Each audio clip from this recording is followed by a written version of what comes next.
Yeah. I want West in I place once more, yeah, easy. You wanna know where I come from? You wanna know where I come from? I believe. You wanna know where I come from? I don't find the Middle East, but y'all out the West one give the kid peace.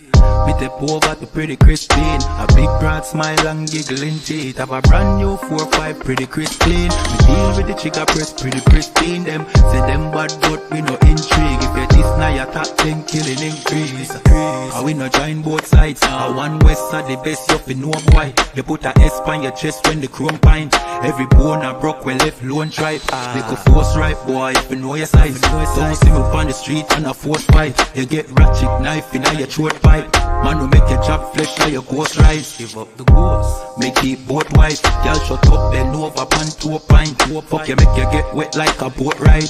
If you hold tight, y'all, me a hold tight. Alright, no later, then more time. Me have things to do, but got more fight. Look you ready now, the girl do bright. Probably we shoot the bumbo clad to a grind. That's where we come from. I don't find the Middle East, but y'all out the West one get the kid peace. Me step over to pretty Christine. A big broad smile and giggling teeth. Have a brand new 4-5 pretty crisp clean. We deal with the chica press pretty pristine. Them say them bad but we no intrigue. If you this now you top 10. Yeah, them too bad, I just smoke them up, I just slogan. You coulda big and tough like Hulk Hogan. You get your own a bag, you get total. And your soul took a their best, no God. The whole fucking clip of your own that. You come set no chop for your own bat. I go get sent off, we run postal. Get a PO box. She say me handsome, she want hold me cocky at ransom. She want hood fi broke, she want yam some. She say breed me, give me that one son, boy. We have shotgun, we have Remington, we have Magnum. So if a beef you want, you can have some. Anything we come turn in a phantom. How where we come from? I don't find the Middle East, but y'all out the West one get the kid peace. Me step over to pretty Christine. A big broad smile and giggling teeth. Have a brand new 4-5 pretty Christine. We deal with the chica press pretty pristine. Them say them bad but we no intrigue. If you this now you top 10 killing increase. Increase.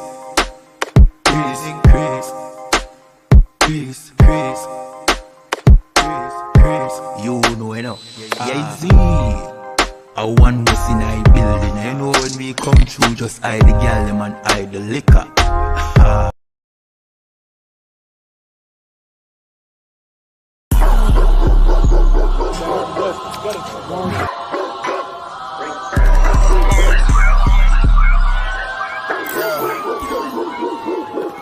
Right to it, dog, you know it's raw. Well, let me catch you if you're showing off. I wanted to get you, I hold it off. Thought he was solid, but told it off. Running the field with the underdogs.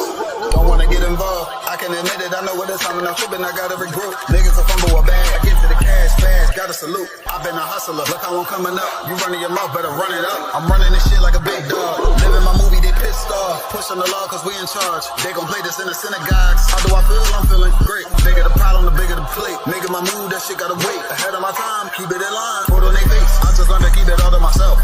Wait, a couple of niggas that hang with me that'll bang for me. If I'm doing bad, never change on me. We the salt of the earth. We the motherfucking underdogs. We underestimated. You understand what I'm saying? I got tunnel vision. There's a bunch of ways I'm gonna get it.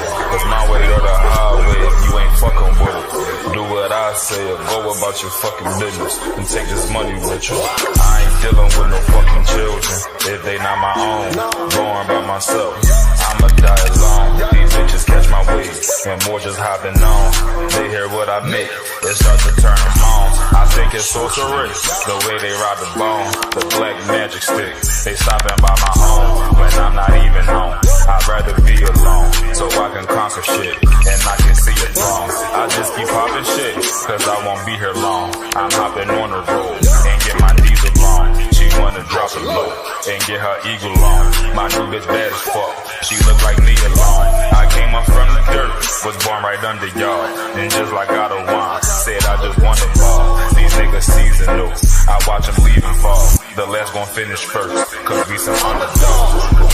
They say the first shall be last, and the last shall be first. Nigga, we gon' rule this kingdom, nigga.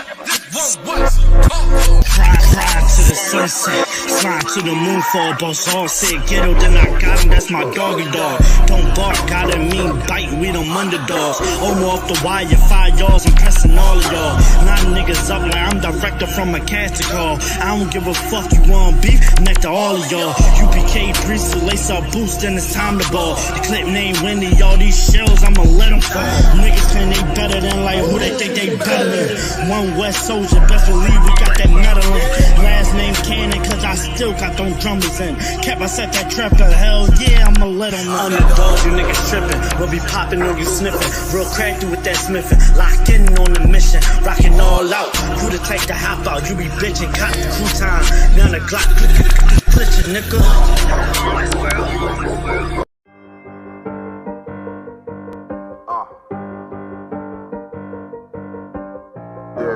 Get ready for an unforgettable experience at the Midwest Fire Weekend from August the 1st to the 4th. Join us as we bring together all blacks, Hispanics, and Native Indians under one banner for 4 days of powerful brotherhood and sisterhood. I ain't show no mercy, we gon' show them boy what time it is. I pop out like I'm Samuel, I got time to kill. Haters thought I died, I survived, they don't know how I did it. Got it. Day 1 kicks off with the Roundtable of Truth podcast featuring Captain of 13,000 Mauaquai. Also, we will be having a breakfast and sip event at 12355 Gratiot Avenue, Detroit, Michigan.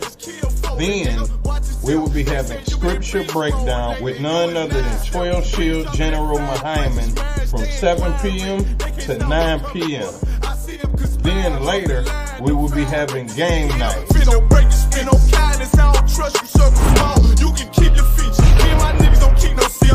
On August the 2nd, we will be having a street teaching and a food and clothing giveaway at the Detroit Transit Center from 10 a.m. to 4 p.m.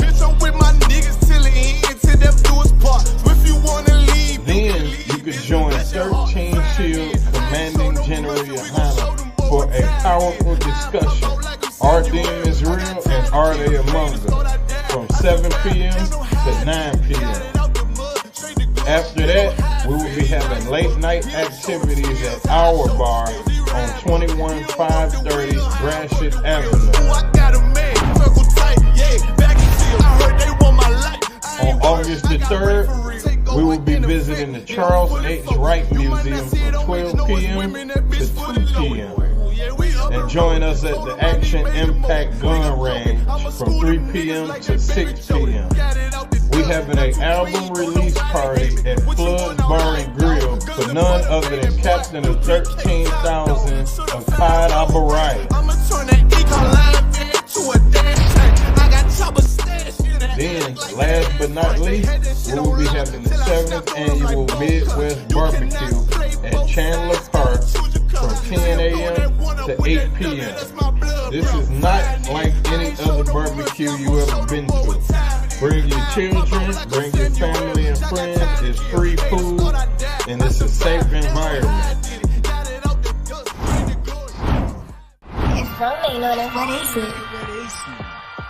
Also, get you a room at our hotel for special rates. Book now for a comfortable stay close to all of the action. Purchase your tracks today.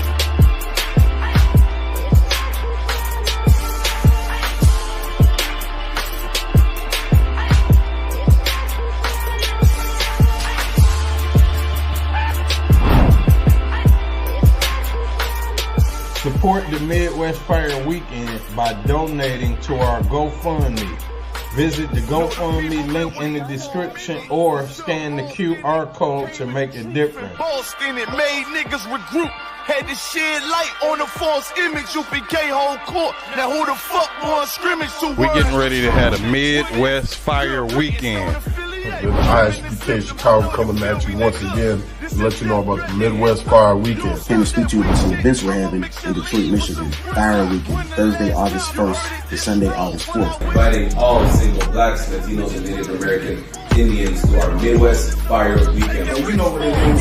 It's that time of the year, it's the Midwest Fire Weekend, hosted by Captain 13th Out Marquardt, August 1st through the 4th. Real ISUK Kentucky here to invite every so-called Black, Hispanic, and North American Indian to the Midwest Fire Weekend, Detroit, Michigan, August 1st through the 4th. Tune into the Midwest Fire Weekend from August 1st to the 4th.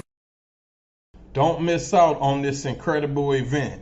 Join us for the Midwest Fire Weekend from August the 1st to the 4th.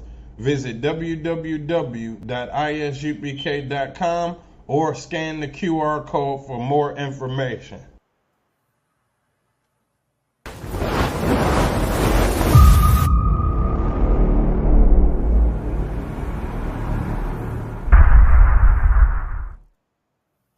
Hey, shalom, Yahweh Bashem Shabbat à tous nos frères, Yahweh Shemar, Laptan Bashem Yahushua et toutes nos sœurs. C'est le site de 500 Barak Yalak de ISPK qui est le Israelite School of Universal and Practical Knowledge, ou en français, l'école israélite de la connaissance universelle et pratique, fondée à 1 West 125e rue, Harlem, New York, sous la gouvernance du commandant général Yahana. Et depuis 1969, nous enseignons la vérité sur le peuple que vous appelez aujourd'hui négro-latino-amérindien. La vérité sur la Bible. La vérité, nous avons la connaissance universelle et pratique sur toutes choses auxquelles vous pouvez appliquer à votre vie de tous les jours. Et comme chaque jour, nous avons la classe d'histoire où on enseigne la vérité sur les mensonges, on démystifie les mensonges que vous avez appris à l'école ainsi qu'à l'église. Ou même dans n'importe quelle autre institution à laquelle vous étiez allé dans votre vie, dans votre jeunesse, peu importe quoi que ce soit, vous comprenez? Et pourquoi il est important, encore une fois, d'assister aux classes de ISPK?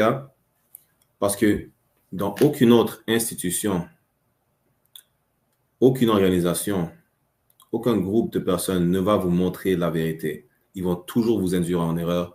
Et même lorsqu'ils vont continuer lorsque vous allez les attraper dans leurs mensonges, vous toujours trouver une excuse pour continuer à vous mentir d'une façon ou d'une autre. Voilà pourquoi il est important d'assister à ces classes-là.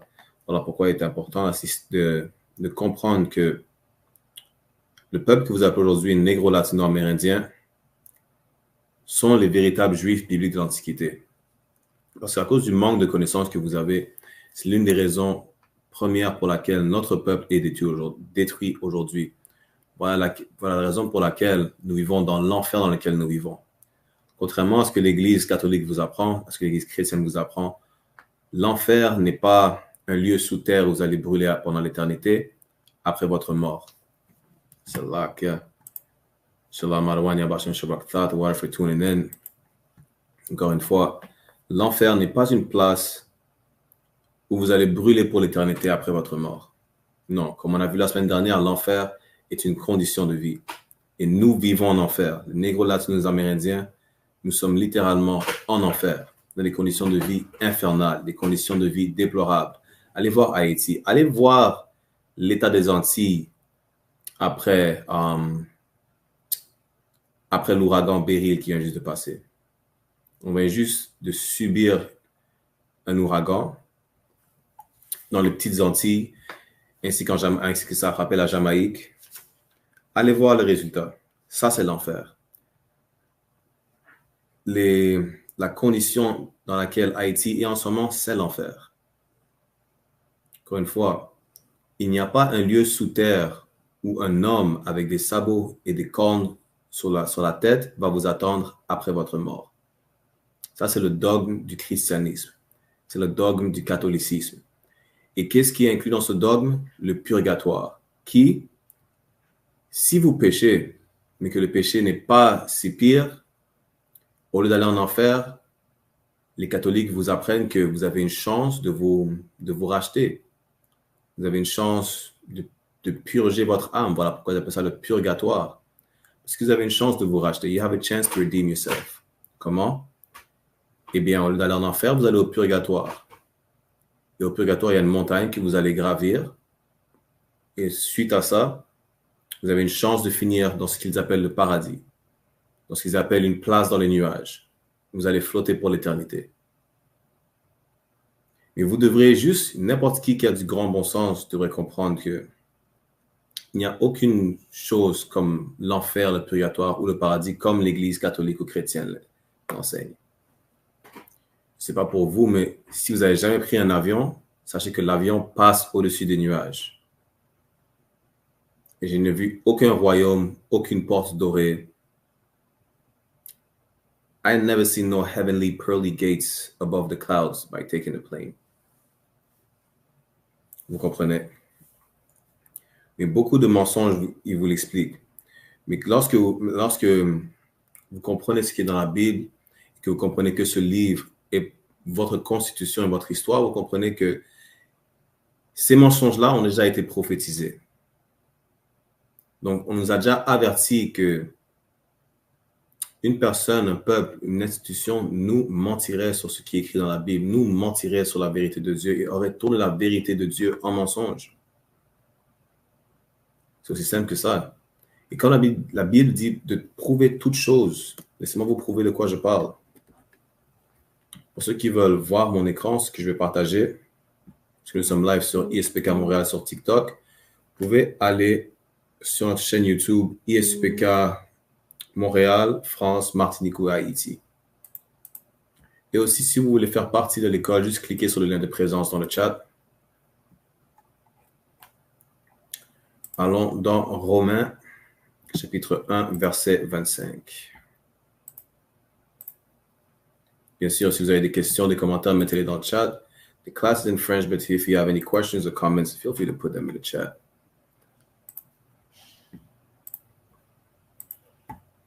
Romains chapitre 1, verset 25, vous dit quoi?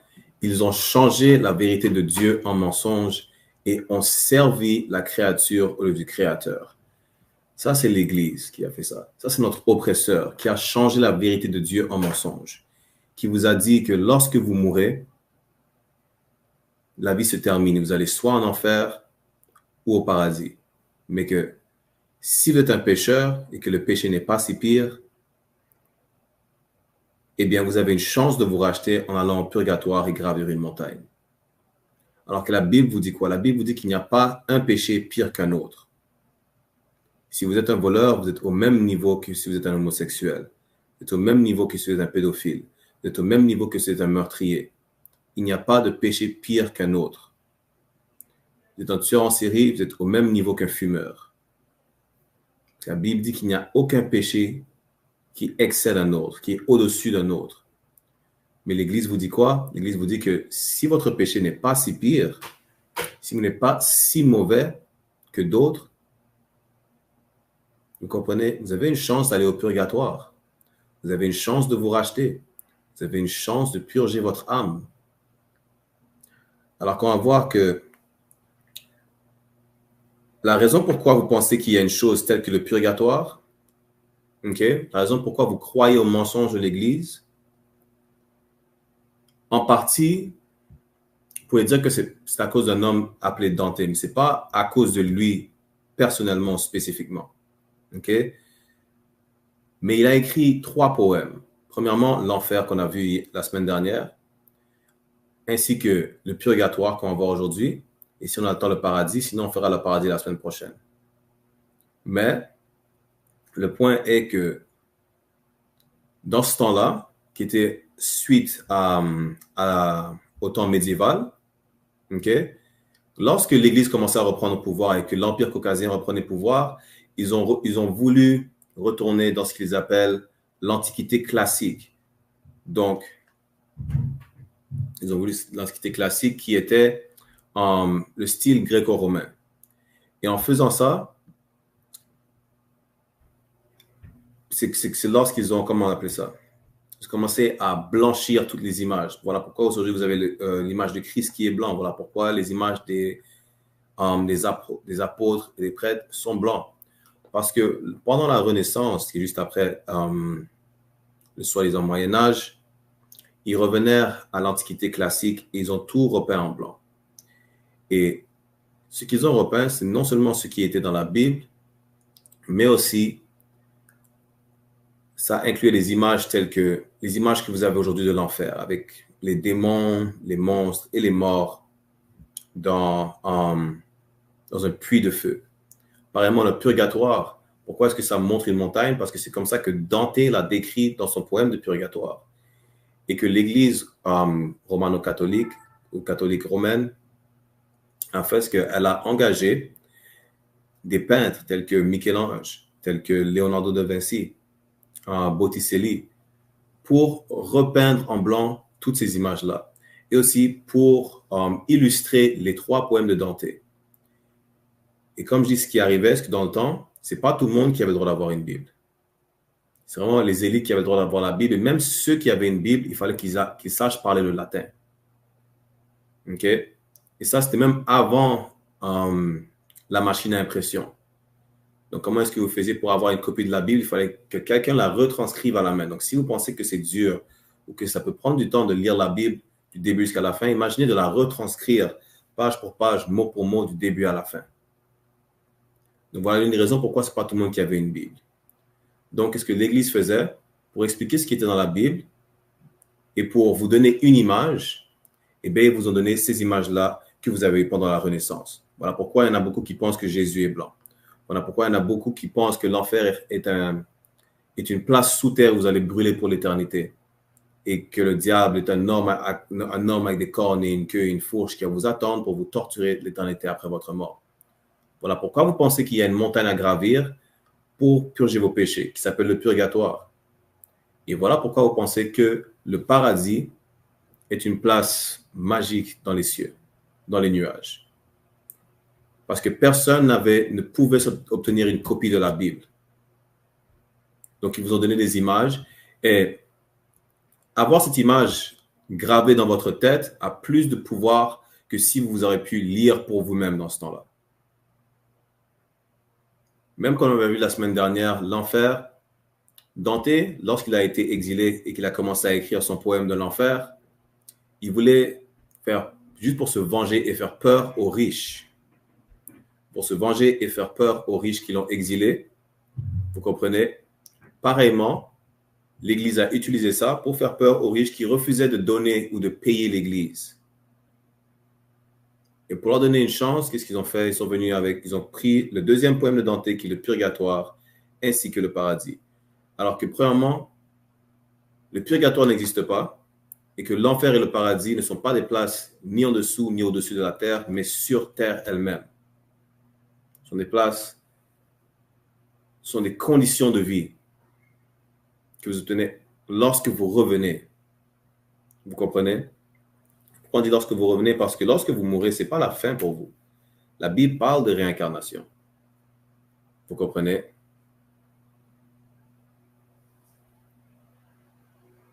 Quelqu'un dit alors, tu dis qu'il n'y a pas de paradis ni d'enfer? Non. Ce n'est pas ça que je dis. Ce que je dis, ce n'est pas moi qui le dis, ce que même la Bible dit. Parce que la notion du paradis et de l'enfer qu'on apprend de l'Église, qui sont 2 places où on va brûler pour l'éternité après la mort, où on flotte dans les nuages après la mort, n'existe pas.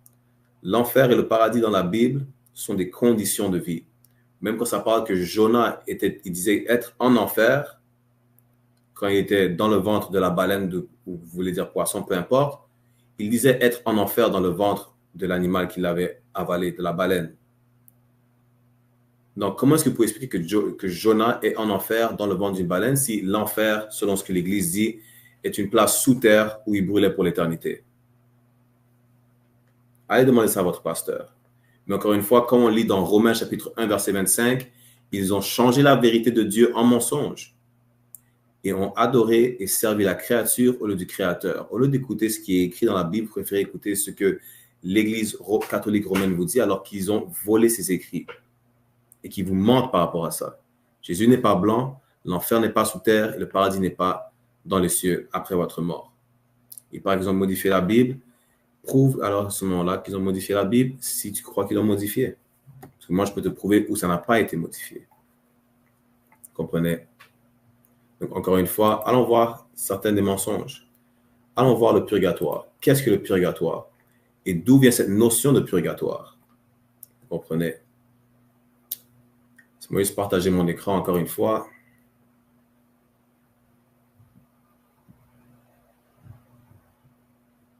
Alors, on fait comment pour être riche? sauf de l'argent. Mettez de l'argent de côté et vous serez riche. Financièrement. Comment on fait pour être riche spirituellement? Venez dans la ISPK, on va vous enseigner comment suivre les lois de Dieu. Voilà comment vous pouvez être riche spirituellement. Et vous pouvez qu'être riche spirituellement si vous êtes soi-disant un négro, latino ou amérindien dans ces derniers jours-là. Parce que ce sont seulement les 12 tribus d'Israël qui peuvent être riches spirituellement. Et avant de vous montrer le purgatoire, je vais juste répondre à cette question pour montrer ce que j'explique. OK, juste un instant.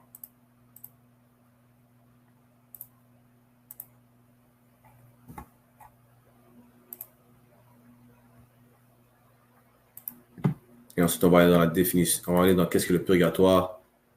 Donc, pour répondre à la personne qui pose cette question sur TikTok, ça c'est Apocalypse chapitre 2, verset 9. Je connais tes œuvres, ta tribulation et ta pauvreté, bien que tu sois riche. Là, c'est Christ qui parle des vrais Juifs, des vrais Israélites, qui sont pauvres, qui subissent des tribulations, qui subissent du trouble, mais ils sont riches. Comment est-ce qu'ils peuvent être pauvres et riches en même temps? Parce que dans les conditions dans lesquelles nous sommes à travers les ghettos, les barrios, les favelas. Nous sommes des quartiers défavorisés, nous sommes démunis, nous sommes littéralement dans des conditions infernales en enfer, mais nous sommes riches parce qu'on a cette connaissance, parce qu'on peut se rattraper d'une façon que Dieu n'a pas oublié la nation d'Israël, bien qu'il a rejeté temporairement pour nous punir, il ne nous a pas oubliés. Nous sommes riches parce qu'on a cette connaissance. Nous sommes riches parce que nous avons ces commandements, ces lois, ce code moral. Et on revient à ces richesses spirituelles grâce à Commandant Général Irana depuis 1969. OK.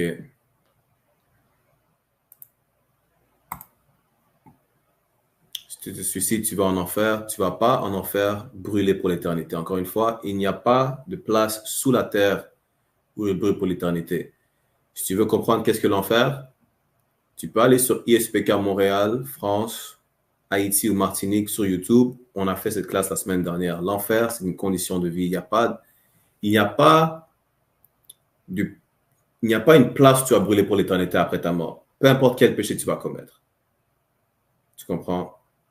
Lorsque tu meurs, peu importe peu importe if you get cremated, si tu te fais incinérer ou tu te fais enterrer, ton corps va périr, oui. Ton esprit revient à Dieu et après quelques générations, il revient sur terre. La Bible parle de réincarnation. Et si tu n'as pas payé pour ton péché, tu as payé dans ta vie suivante. Mais tu ne vas pas savoir ça, par exemple. Parce que même, on va parler de ça dans la classe, que lorsque vous êtes réincarné, ce n'est pas comme si vous allez vous souvenir de votre vie précédente. Il n'y a rien de nouveau sous le soleil. Tout comme lorsque un fruit tombe, lorsque le dernier fruit d'un arbre tombe, l'arbre il meurt, l'arbre va revenir. Comment l'arbre va revenir? À partir de la graine de ce fruit qui est tombé de l'arbre. Aussi simple que ça. Hey, shalom, kala, yawashama, tabashim, yawashai. Mais si tu as d'autres questions, bien sûr, comme n'importe qui d'autre qui ont des questions, if anyone has questions, put them in the chat, comments, whatever the case is. Even if in English, we'll address them. Si vous avez des questions, des commentaires, mettez-les dans le chat, n'hésitez pas. OK? Donc, allons voir le purgatoire. Donc, dans le catholicisme, qui est juste une branche différente du christianisme, mais c'est vraiment la même chose, juste qu'ils croient peut-être quelques vagues différences, mais comme ça dit, le purgatoire est une étape de purification par laquelle les âmes des défunts morts en étant de grâce doivent cependant expier les péchés dont ils n'ont pas fait une pénitence suffisante avant leurs derniers instants. Juste là, ça vous montre que c'est vraiment... Premièrement, si le purgatoire existe vraiment, selon leur croyance, ils doivent montrer où le purgatoire est dans la Bible, qui ne l'est juste pas. Deuxièmement, comment que ça fait du sens alors que leur croyance, selon la croyance de l'Église, si vous faites du mal, vous allez en enfer, si vous faites du bien, vous allez au paradis. Mais selon la croyance des catholiques, il y a une place au milieu entre l'enfer et le paradis où vous avez l'option, vous avez la chance de purger les péchés que vous avez. Donc peut-être que vous n'êtes pas un tueur en série, mais C'est possible que vous avez déjà tué quelqu'un. Même si c'est une personne, peut-être que c'est pas aussi pire que le tueur en série. Donc, vous avez la chance de nettoyer vos péchés dans le purgatoire. Juste ça devrait vous montrer que ça ne fait aucun sens ce qu'ils disent d'aller au paradis, au purgatoire ou en enfer. Parce qu'à ce moment-là, encore une fois, la Bible dit qu'il n'y a pas de péché plus haut qu'un autre. Tous les péchés sont au même niveau. Vous comprenez? Donc, comment est-ce qu'il y a une place où vous pouvez avoir une chance d'aller au paradis en nettoyant votre âme? Parce que le péché n'est pas aussi pire qu'un autre. Comme on a vu dans Romains chapitre 1, verset 25, ils ont changé la vérité de Dieu en mensonge. Ils vous mentent. Ça, c'est juste pour rassurer certains pécheurs. Vous comprenez? Parce qu'ils vous disent quoi? Peut-être bien que je suis un voleur, mais je n'ai jamais tué personne. Ils vous font penser qu'il y a un niveau lorsque ça vient par rapport au péché. Encore une fois, tous les péchés sont au même niveau. Si vous êtes un voleur, vous êtes au même niveau qu'un pédophile, vous êtes au même niveau qu'un fumeur, vous êtes au même niveau qu'un vendeur de drogue, vous êtes au même niveau qu'un meurtrier. Il n'y a pas un péché plus haut qu'un autre. Il n'y a pas une place où vous allez après votre mort pour essayer de pardonner vos péchés. Non. Vous allez payer pour vos péchés. Si vous n'avez pas payé pendant votre vie, vous allez payer pendant votre vie prochaine. Parce que vous allez être réincarné. Et s'il va falloir que vous payez pour vos péchés, vous allez payer pour vos péchés comme nous-mêmes, aujourd'hui, payons pour nos péchés, pour ce qu'on a fait dans le passé. Ce sont des prophéties qui vous expliquent qui sont les Israélites. Tout comme nos pères, nos ancêtres ont péché, on paye encore pour leurs péchés. Voilà pourquoi on a été réduit à l'esclavage. Voilà pourquoi on est dans des conditions infernales aujourd'hui. Vous comprenez? Continuons à lire. Ceux qui meurent dans l'amitié de Dieu, mais imparfaitement purifiés, c'est-à-dire avec des résistances à l'amour de Dieu, bien qu'assurés de leur salut éternel, connaissent après leur mort cette période d'épreuve qui les libère totalement du mal. Donc, encore une fois, ça parle de salut éternel, comme si, selon l'Église, tout le monde a une chance d'être sauvé. Tant que Dieu vous aime, vous comprenez, tant que Dieu vous aime, vous avez une chance d'être sauvé. Voilà pourquoi vous allez au purgatoire. On va voir qu'est-ce que la Bible dit par rapport à ça. Juste un instant.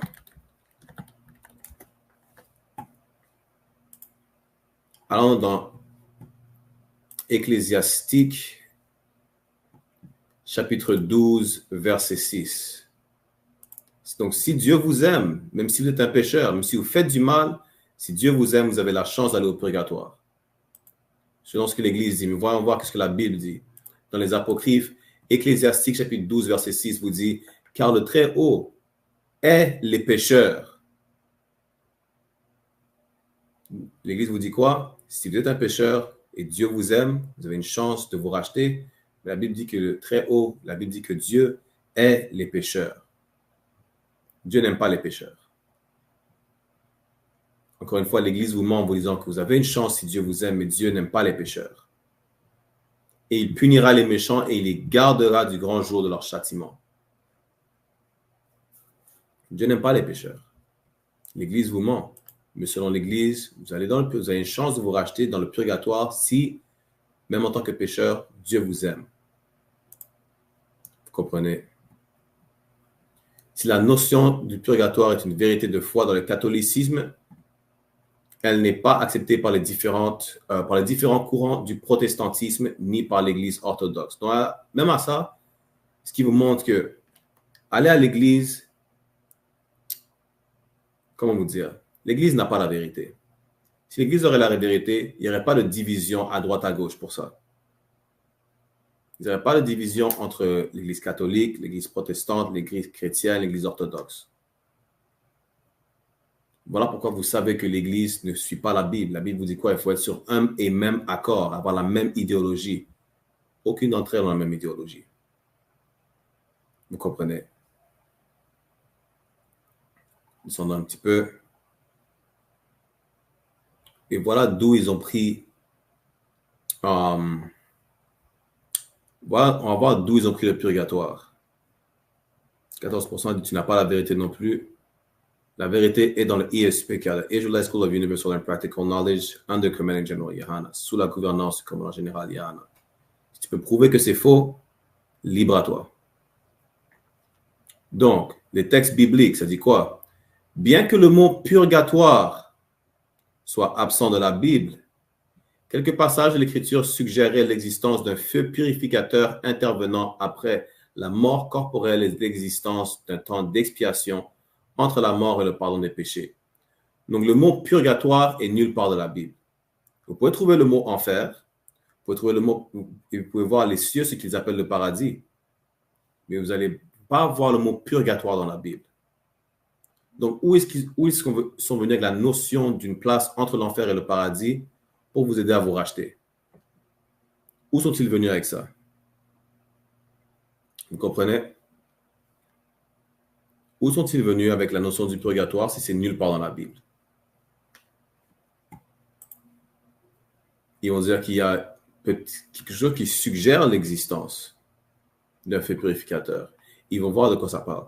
Ils disent le livre des Maccabées, qui n'a pas été retenu par Luther dans le canon biblique de 1534, mais qui est officiellement intégré au canon catholique lors du Concile de Trente, parle d'un sacrifice accompli en faveur de défunts, ce qui laisse entendre l'existence d'un lieu de purification distinct de l'enfer et du paradis. Donc, qu'est-ce qu'ils ont fait? Ils ont utilisé le livre de 2e Maccabée, chapitre 12, spécifiquement du verset, je pense, 40 à 45, qu'on va sortir tout de suite, pour expliquer que ça parlait du purgatoire. Pour que les âmes des défunts puissent se faire racheter pour leurs péchés.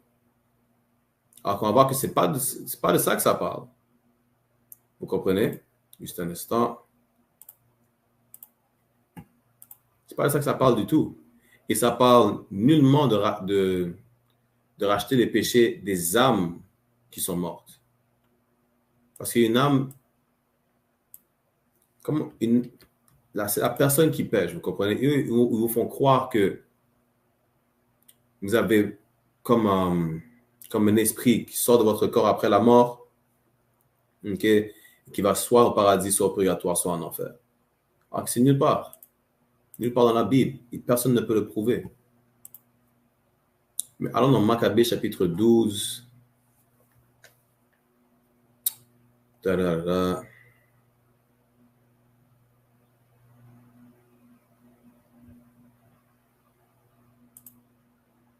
va commencer au verset 38, au contexte, parce qu'ils disent que dans Maccabée, dans les apocryphes, qui faisait partie de la Bible jusqu'à environ 1600 ou 1800, ok?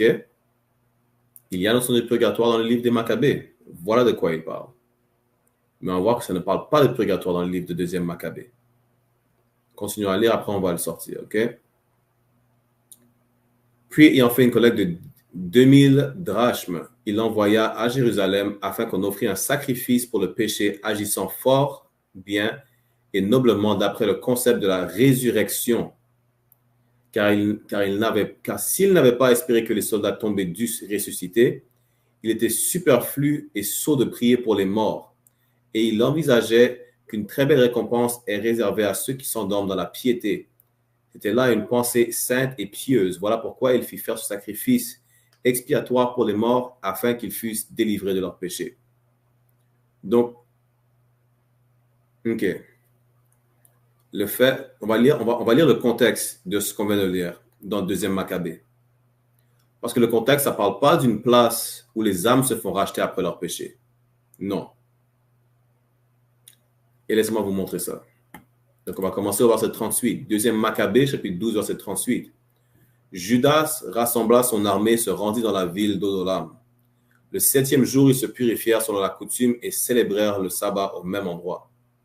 Pourquoi se purifièrent? Que vous allez voir que ça parle que lorsque les Israélites avec Judas Maccabée,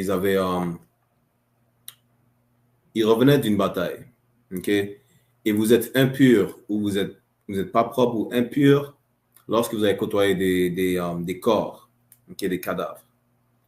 Pendant 7 jours. Voilà pourquoi ça dit qu'ils ont dû rester impurs pendant 7 jours. Vous comprenez? Verset 39 vous dit quoi? Le lendemain, comme d'habitude, Judas et ses compagnons vinrent pour ramasser les corps de ceux qui avaient été tués et pour les enterrer avec leurs frères dans les tombeaux de leurs pères. Donc, les corps qu'ils vont ramasser, ce n'est pas les corps contre ceux avec qui ils se sont battus, mais les corps de leurs frères, de leurs frères qui sont morts pendant la bataille. Vous comprenez? Et c'est notre coutume de les enterrer pareillement auprès de nos pères. Donc, voilà ce qu'ils faisaient. Verset 40. Deuxième Maccabée, chapitre 12, verset 40. Sous les tuniques de chacun des tués, on trouva des objets consacrés aux idoles des Jamnites, ce que la loi interdit aux Juifs. Et chacun comprit que c'était pour cela qu'ils avaient été tués. Donc, lorsqu'ils ramassèrent les corps, lorsqu'ils ramassèrent les corps pour les ramener, pour les enterrer, selon la coutume israélite, ils ont remarqué que ceux qui avaient été tués avaient des objets consacrés aux idoles. Donc, peut-être c'était une statue consacrée à un faux dieu des Jamnites, qui est une autre nation. Ou peut-être c'était un pendentif, peu importe, mais c'était consacré à une idole. Et voilà pourquoi ils étaient morts, parce que Dieu n'était pas avec eux. Dieu ne les a pas protégés de la mort. Pourquoi? Parce qu'ils avaient un objet qui représentait un autre Dieu. Même si, par exemple, pour que vous compreniez mieux, c'est imaginez à ce moment-là qu'ils avaient un pendentif avec un chapelet. Ils avaient un pendentif avec un chapelet. S'ils avaient une mini-statue de Bouddha ou de Shiva ou peu importe, eh bien, ils auraient été tués pour ça pendant la bataille. Dieu ne les aurait pas protégés.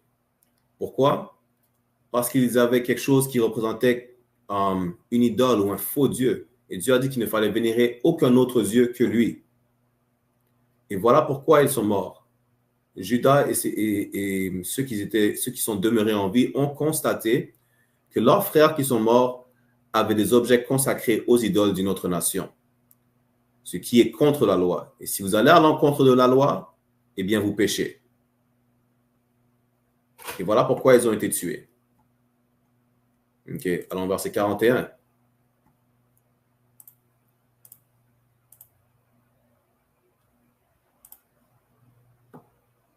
Deuxième Maccabée, chapitre 12, verset 41. Yosef a dit, tu es en train de parler de l'islam? Non, pas du tout. Deuxième Maccabée, chapitre 12, verset 41. Donc, loue le Seigneur, le juste juge qui a révélé ce qui était caché. Donc, comment ils ont découvert ça? Ils ont découvert ça grâce à Dieu. Pourquoi? Parce que Dieu a fait en sorte que rien n'allait demeurer caché. Toute vérité vient à la lumière. Vous comprenez? Verset 42. Et c'est à partir du verset 42 que l'idée catholique du purgatoire est née. OK? C'est dans l'islam ce que je veux dire. Dieu, il est unique, seul. Dans l'islam, tu as la Torah et l'évangile. C'est faux. Pourquoi je dis c'est faux? Parce que le Coran a été modifié. Avant qu'il n'y ait que Allah dans le Coran, il y avait les 3 filles de Allah dans le Coran. OK? Ce n'est pas le sujet d'aujourd'hui. Si tu veux qu'on parle de ça, on parle de ça dans une classe dans les semaines prochaines. Mais on reste concentré sur le sujet. Donc, deuxième Maccabée, chapitre 12, verset 42, ça dit « Ils se mirent à prier et ils le supplièrent de faire disparaître complètement le souvenir du péché commis. » Donc, voilà d'où la notion de purgatoire vient. Vous commencez à prier pour les âmes qui sont mortes, commencez à prier pour qu'elles ne descendent pas en enfer et qu'elles aient une chance d'aller au paradis. Voilà qu'est-ce que les catholiques comprennent lorsqu'ils lisent 2e Maccabée, chapitre 12, verset 42. Ça ne parle pas de ça. On va voir que ça parle du fait que Judas, comme la coutume israélite l'explique, comme notre Dieu nous l'a dit, vous comprenez, comme tout ce qui est sur terre et rien de nouveau est sur le soleil, Judas comprenait que ses frères qui sont morts allaient être réincarnés à un moment ou à un autre, dans une génération ou une autre. Et il plaidait pour eux pour que Dieu ait pitié de eux lorsqu'ils allaient être réincarnés. De faire disparaître le souvenir du péché qui a été commis. D'avoir pitié envers eux lorsqu'ils allaient être réincarnés. Voilà pourquoi ils prièrent et supplièrent Dieu de faire comme si c'était de l'eau qui coulait sous les ponts. OK? Arracheurs de perruques, nous n'avons pas de religion. On continue à lire. De plus, ce noble Judas exhortait le peuple à se garder du péché, car il voyait devant leurs yeux ce qui arrivait à cause des péchés de ceux qui avaient été mis à mort. Pourquoi? Parce que vous pouvez être punis. OK. Parce que la nation peut être punie à cause du péché d'une personne. Par exemple, lorsque Jonah était en guerre avec, je pense, c'était des Kamites. C'est juste une autre nation. Je ne veux pas dire Kamite nécessairement, mais une autre nation. Un homme dans toute l'armée de... Pas Jonah, excusez-moi, Joshua. Un homme dans toute l'armée de Joshua avait pris le vêtement sur le corps d'un des ennemis défunts. Il n'avait aucunement le droit de faire ça. Il ne devait pas prendre quoi que ce soit, même pas une boucle d'oreille, même pas un grain de sable de la poche du défunt de l'un des ennemis. Et pour cela, Joshua a commencé à perdre ses batailles.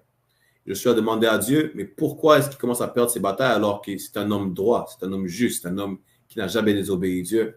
Et Dieu a fait comprendre que quelqu'un a péché dans sa bande, quelqu'un a péché dans son groupe, dans son armée. Après investigation, l'homme s'est confessé. Il a dit, c'est moi qui ai péché, j'ai pris le vêtement sur le corps de ce défunt. Je n'aurais jamais dû faire ça. Je regrette, mais c'est ma faute qu'on commence à perdre des batailles et à mourir. OK? Ensuite, bien sûr, je ne me trompe pas, dans cette histoire-là, ils l'ont lapidé, mais peu importe. Le fait est que le peuple, Judas voyait le peuple dans 2e Maccabée, qu'il voyait dans leurs yeux ce qui arrivait à cause des péchés de ceux qui avaient été mis à mort. qu'à cause de ceux qui avaient été mis à mort, eux aussi pouvaient être affectés par le jugement de Dieu. Donc, ils ne priaient pas seulement pour ceux qui ont été mis à mort lorsqu'ils allaient revenir, mais aussi pour ceux qui étaient encore vivants. Donc, selon l'idéologie catholique, pourquoi prier pour ceux qui sont encore vivants à ce moment-là? Vous comprenez? Vous comprenez que le purgatoire, c'est plus qu'insensé et que ça ne parle pas de purgatoire. Vous comprenez? 2 Maccabée, chapitre 12, verset 43. Et ayant recueilli dans toute l'assemblée la somme de 2000 drachmes d'argent, comme on a lu dans l'article, il l'envoya à Jérusalem pour offrir un sacrifice pour le péché, faisant cela très bien et honnêtement, car il se souvenait de la résurrection. Judas savait que ceux qui étaient morts allaient revenir dans quelques générations.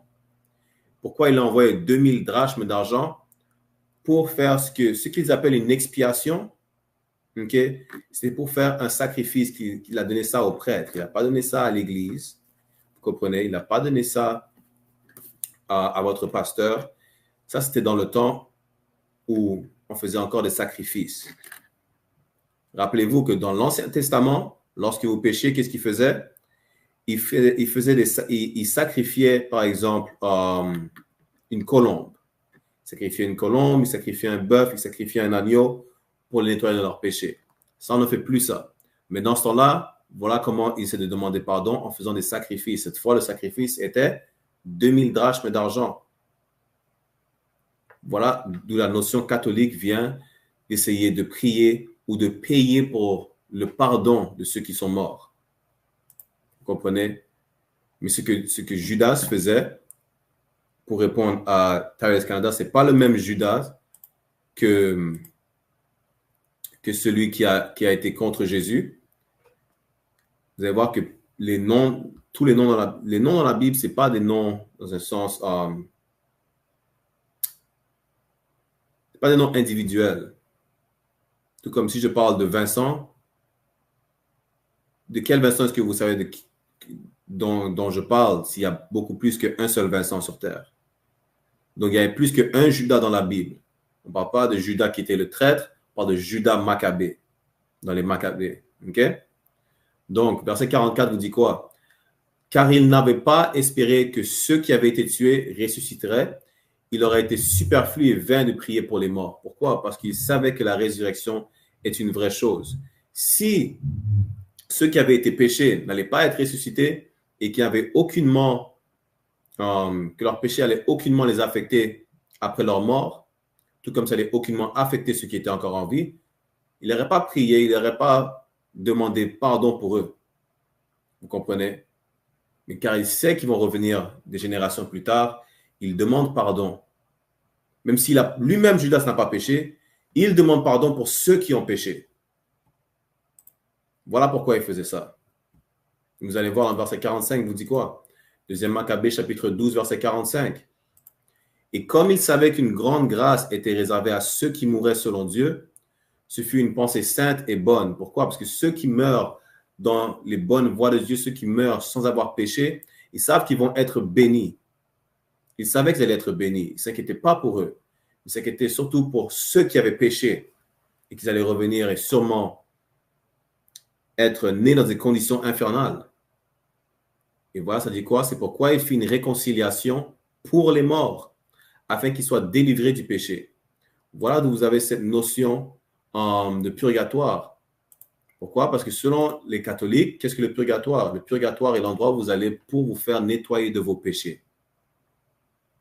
Mais ceux qui sont morts pendant la bataille avec Judas Maccabée, ils ne sont pas allés au purgatoire. Leur esprit retourne vers Dieu et ils reviendront sur terre. Comme toute personne reviendra et va répondre des péchés qu'ils ont commis.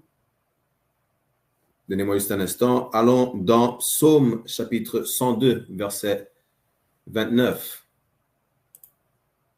Et je ne vois pas toutes les questions et les commentaires, donc c'est possible que j'en saute quelques-uns. Exactement, comme Tyler a dit, nous ne sommes pas des Khazars sionistes. Déjà, les Khazars sont des békés, ou ce que vous appelez des blancs. Nous ne sommes ni sionistes, nous sommes des Israélites. Exactement. Donc, j'ai dit quoi? Psaume chapitre 102.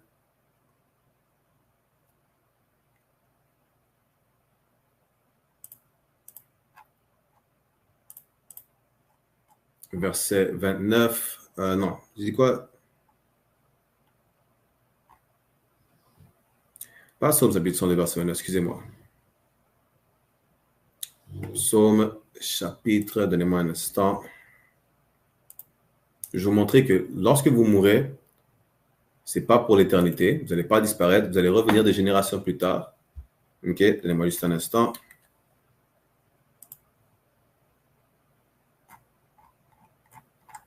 Psaume chapitre...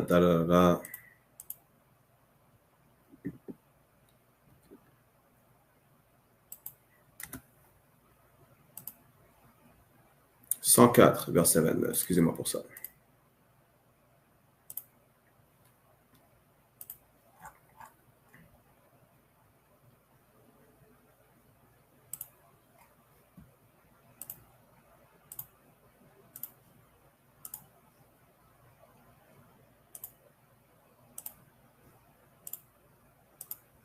Donc, Psaume chapitre 104, verset 29 vous dit quoi?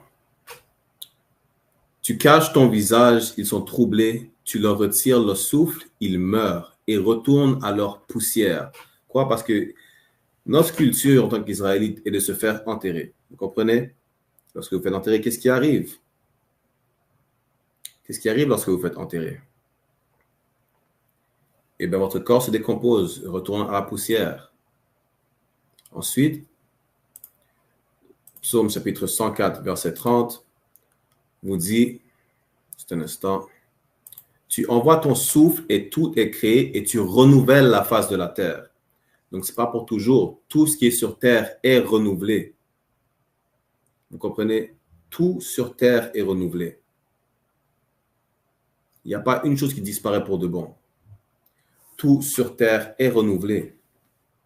Vous comprenez? Aussi simple que ça.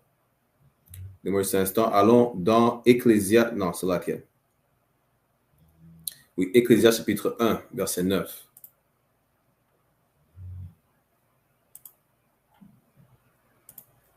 Ecclésiaste chapitre 1.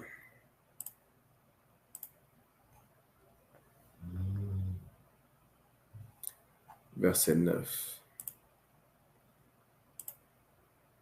Dans Ecclésiaste chapitre 1, verset 9, ça vous dit quoi? Ce qui a été, c'est ce qui sera. Ce qui s'est fait, c'est ce qui se fera. Il n'y a rien de nouveau sous le soleil. Pourquoi? Parce que ce qui a été va revenir. Ce qui a déjà été fait continuera à se faire. Il n'y a rien de nouveau sous le soleil. Que ce soit l'eau qui coule sous les ponts, que ce soit l'arbre dont le dernier fruit tombe et il meurt, il n'y a rien de nouveau sous le soleil. Pareillement, pour lorsque vous mourrez, votre esprit va retourner vers Dieu, il va le renvoyer sur terre. Et vous allez naître de nouveau. Vous allez être réincarné. Est-ce que vous allez vous rappeler de votre ancienne vie? Vous n'allez pas vous rappeler de votre ancienne vie. C'est là que je partage le mauvais écran. Vous n'allez pas vous rappeler de votre ancienne vie. Parce que tel, Dieu a fait les choses. Ecclésiaste, chapitre 1, verset 10. Y a-t-il une chose dont on puisse dire, voici c'est nouveau? Cela existait déjà depuis longtemps avant nous. Donc, il n'y a aucune chose que vous pouvez dire, ça c'est nouveau. Même si vous parlez par exemple du téléphone. Le téléphone n'est pas nouveau dans le sens où c'est un moyen de communication, tout comme auparavant, il y avait des moyens de communication. Il n'y a rien de nouveau. Communiquer, ce n'est pas nouveau. Vous croyez que être en désaccord, par exemple, avec une idéologie ou une religion, que ce soit l'islam, le christianisme, et ainsi de suite, c'est nouveau? Ce n'est pas nouveau. Vous comprenez? Être en accord ou en désaccord n'est pas nouveau. Toutes les drogues que vous voyez aujourd'hui, dans les temps anciens, vous croyez que c'est nouveau aujourd'hui d'être accro à une drogue? Ce n'est pas nouveau. Il n'y a rien de nouveau sous le soleil. Ecclésiaste chapitre 1, verset 11, il n'y a plus de souvenirs des choses passées et il n'y aura plus de souvenirs de celles qui viendront après elles. Ce qui veut dire quoi? Vous n'allez pas, lorsque vous allez être réincarné, vous n'allez pas vous rappeler de qui vous étiez dans le passé. C'est juste ça. Vous comprenez? Lorsque vous mourrez, vous n'irez pas en enfer brûler pour l'éternité. Vous n'irez pas dans les cieux, dans les nuages au paradis pour flotter dans l'éternité. Non. Vous retournez vers Dieu et la place de jugement n'est ni sous terre ni dans les nuages. La place de jugement est sur la terre elle-même. L'Église vous a menti, que ce soit les catholiques, que ce soit les chrétiens, les protestants, les baptistes. L'enfer n'est pas sous terre et le paradis n'est pas dans les nuages. Les deux sont sur terre. Les deux sont des conditions de vie que vous allez hériter lorsque vous allez revenir. La place de jugement est sur terre. Dans Ecclésiaste chapitre 3, verset 16, ça vous le dit, où est la place de jugement?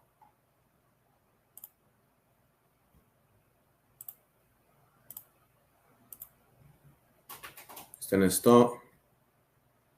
Ecclésiaste chapitre 3, verset 16. J'ai aussi vu sous le soleil qu'au lieu de jugement, il y avait de la méchanceté.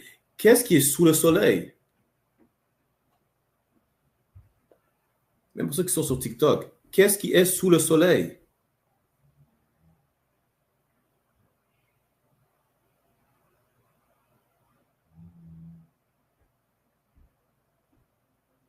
MP885 a dit nous, mais où est-ce que nous sommes sous le soleil? Bok a dit le Coran est la seule vraie religion. Le Coran déjà, ce n'est pas une religion, premièrement.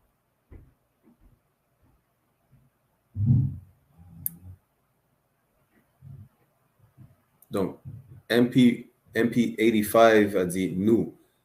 Mais où sommes-nous sous le soleil? Nous sommes sur terre. Nous sommes sur terre. La place de jugement est sur terre. Là, il y avait de la méchanceté, c'est sur terre. Et comment vous savez que la place de jugement n'est ni sous la terre, dans ce qu'ils appellent l'enfer, ni dans le purgatoire, qui est un lieu entre l'enfer et le paradis, ou dans les nuages? Comment est-ce que ça peut être dans les nuages, dans ce qu'ils appellent le paradis? Si vous faites des bonnes choses, vous allez dans les nuages. Alors, ça veut dire que sur la place de jugement, il y avait de la méchanceté. Donc, est-ce que ça veut dire qu'il y avait de la méchanceté si vous faites juger au paradis? La place de jugement est sous le soleil. Qu'est-ce qui est sous le soleil? C'est la terre. Voilà où est la place de jugement.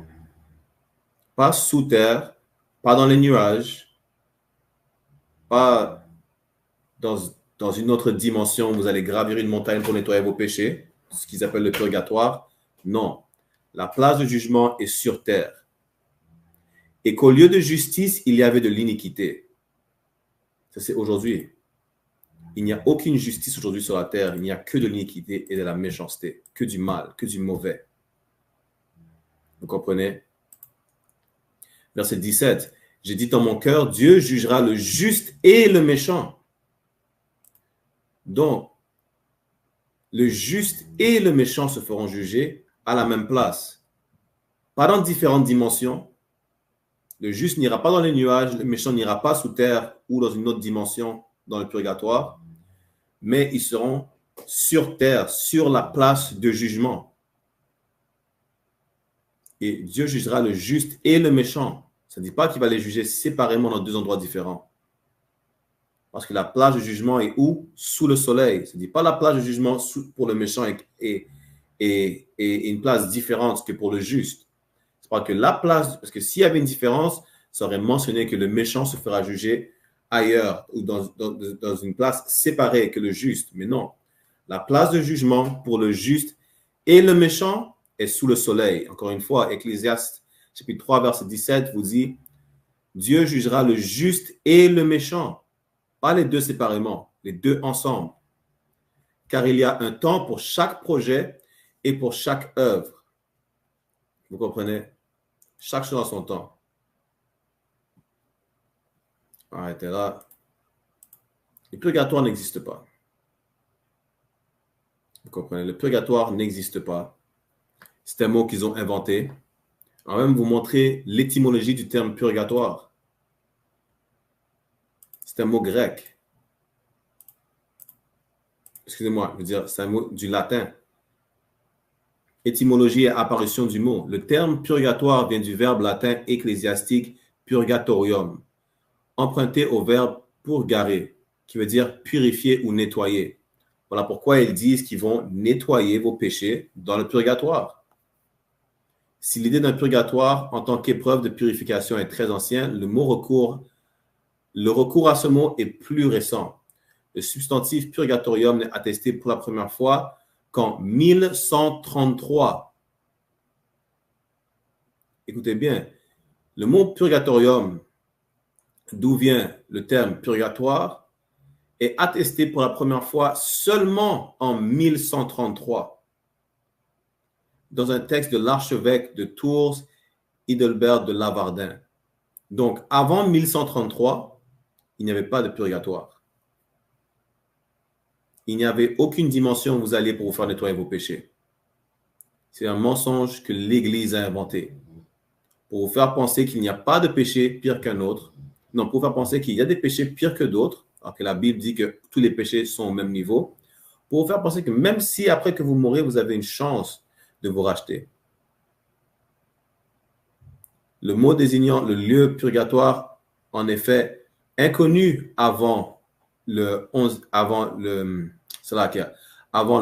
siècle, l'un des premiers documents à le mentionner est une lettre du bénédictin Nicolas de Saint-Alban au cistercien Pierre de Celle en 1176.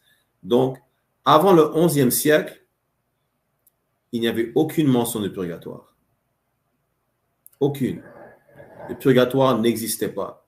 Le purgatoire n'a jamais existé.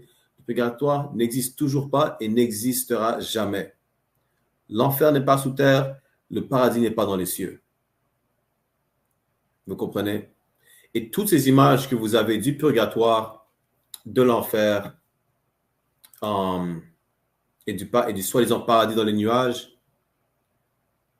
toutes ces images-là sont venues pendant la Renaissance, lorsque l'Église a engagé des peintres tels que Michel-Ange, tels que Botticelli, qui d'autre? Léonardo de Vinci, qui ont repeint toutes ces images, qui ont illustré la Bible, et ont fait des mélanges avec le poème de Dante, et ainsi que des croyances romaines et grecques païennes.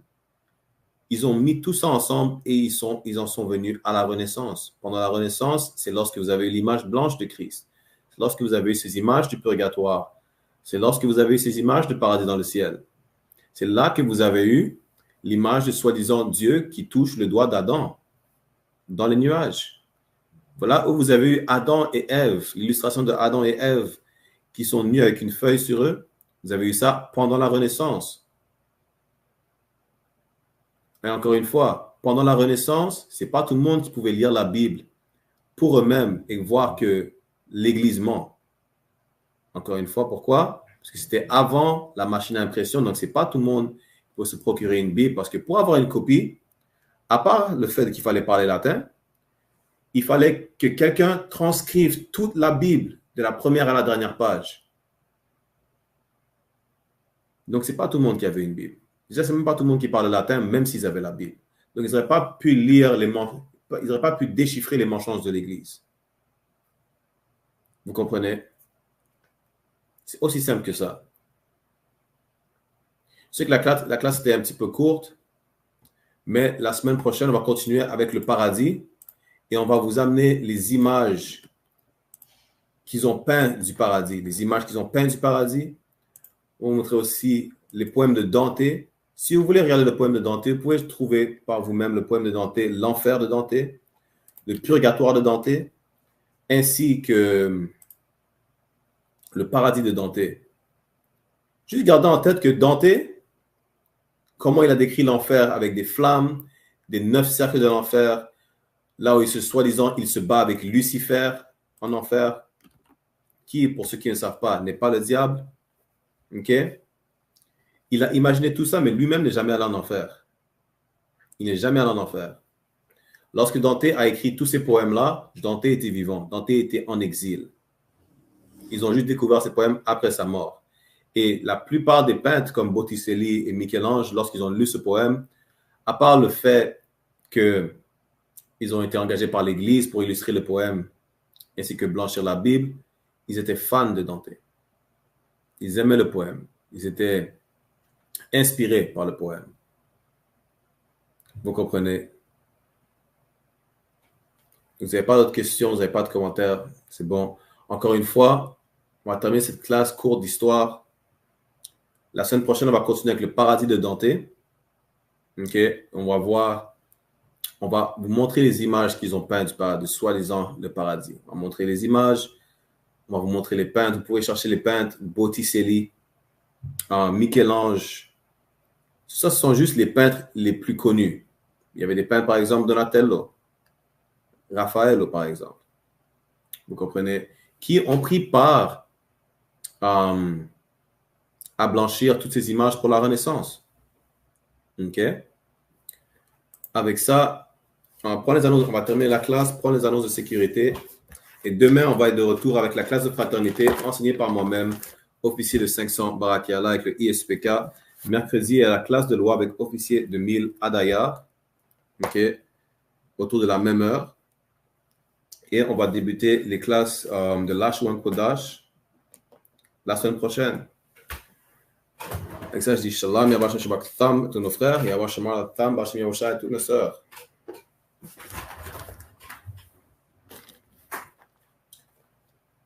Nous sommes le ISPK, commencé à 1 Ouest, 125e rue, Harlem, New York, sous la gouvernance du commandant général Yana. Règle pour nouveaux frères et nouvelles sœurs, si un frère ou une sœur viennent dans l'école, ils sont hors limite pendant 6 mois. Ils sont seulement salués. Ils ont besoin de se séparer, de se débarrasser du monde. S'ils ont besoin de transport, l'enseignant les arrangera. Après 6 mois, si un frère ou une sœur a un intérêt en une personne en particulier, il ou elle doit avoir la permission du chef pour parler à cette frère ou cette sœur. Et il y a un autre 6 mois où ce frère et cette sœur se courtiseront. Après cette période de 6 mois, le frère et la sœur auront la permission de se marier. La dîme qui est un commandement. Nombre, chapitre 18, verset 21, et Malachie, chapitre 3, verset 8 à 10, qui veut dire 1/10 en hébreu, Ma'aishara. 10% de tout gain que le Seigneur vous donne. Donnez au département trésorier ou à l'enseignant. Fonds de prêtre, non mandatoire. Peu importe quel montant vous voulez donner. Prochaine convocation sainte va être le festin de la commémoration des trompettes, qui sera le mercredi 2 octobre 2024. Vous pouvez en lire plus dans Lévitique chapitre 23, 24 à 25. Et rappel à tous les frères et toutes les sœurs, regardez le bulletin de bord dans le couloir de leur école. Et si quelqu'un veut être un soldat dans l'école, commence à s'habiller tout en noir, bottes, pantalons, t-shirt et bandeau. Avec ça, on va donner un salut de courtoisie à tous nos frères, un salut de courtoisie à tous nos sœurs. En Israël, Majam, qui veut dire levez-vous. On va donner un salut de courtoisie à tous nos frères. En Israël, Majam Shabbat. Majam, Barak, Yahweh Ba'Hashem Yahushai Barakatham. C'est-à-dire Yahweh, au nom de Yahweh Shai, soyez bénis. Yajamata, vous pouvez baisser vos mains. Sar, qui veut dire tournez-vous. Donc tournez-vous envers les sœurs, on leur donnera un salut de courtoisie pareillement. Homme d'Israël, Salaki. Majam Shabbat. Majam, Barak, Yahweh Shamar, Alathan Ba'Hashem Yahushai. Yahweh, veillez sur vous au nom de Yahweh Shai. Yajamata, et on se revoit demain.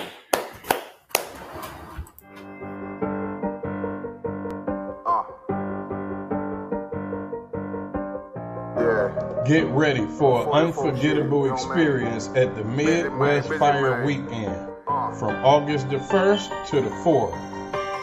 Join us as we bring together all blacks, Hispanics, and Native Indians under one banner for 4 days of powerful brotherhood and sisterhood. I ain't show no mercy, we gon' show them boy what time it is. I pop out like I'm Samuel, I got time to kill. Haters thought I died, I survived, they don't know how I did it. Got it out. Day 1 kicks off with the Roundtable of Truth podcast featuring Captain of 13,000 Mauaquai. Also, we will be having a breakfast and sip event at 12355 Gratiot Avenue, Detroit, Michigan. Then, we will be having scripture breakdown with none other than 12 Shield General Muhammad from 7 p.m. to 9 p.m. Then later, we will be having game night.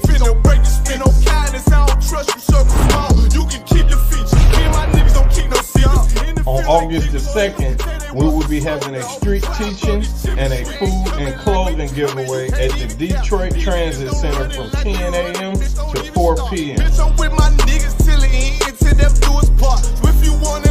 Then you can join 13 Shield Commanding General Yohana for a powerful discussion.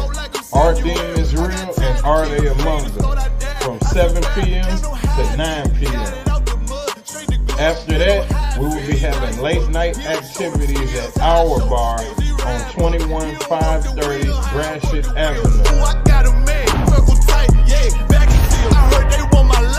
On August the 3rd, we will be visiting the Charles H. Wright Museum from 12 p.m. to 2 p.m. And join us at the Action Impact Gun Range from 3 p.m. to 6 p.m. We having an album release party at Flood's Bar and Grill for none other than Captain of 13,000 of Clyde Abarai. Then, last but not least, we will be having the 7th annual Midwest Barbecue at Chandler Park from 10 a.m. to 8 p.m. This is not like any other barbecue you ever been to. Bring your children, bring your family and friends. It's free food and it's a safe environment.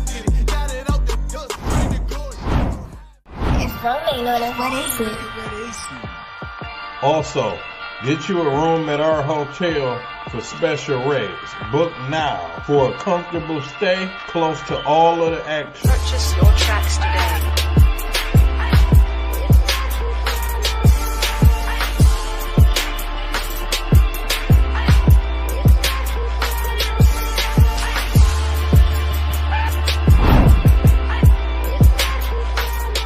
Support the Midwest Fire Weekend by donating to our GoFundMe. Visit the GoFundMe link in the description or scan the QR code to make a difference. Boston, it made niggas regroup. Had to shed light on the false image. UPK whole court. Now who the fuck won scrimmage to? We getting ready to have a Midwest Fire Weekend.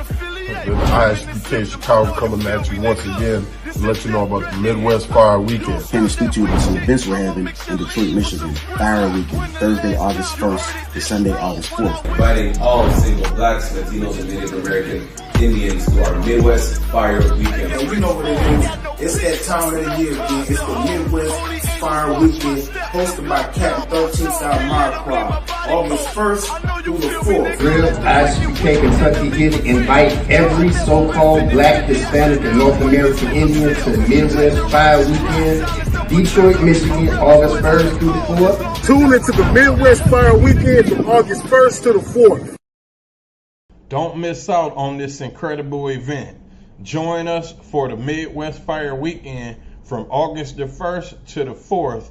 Visit www.isupk.com or scan the QR code for more information.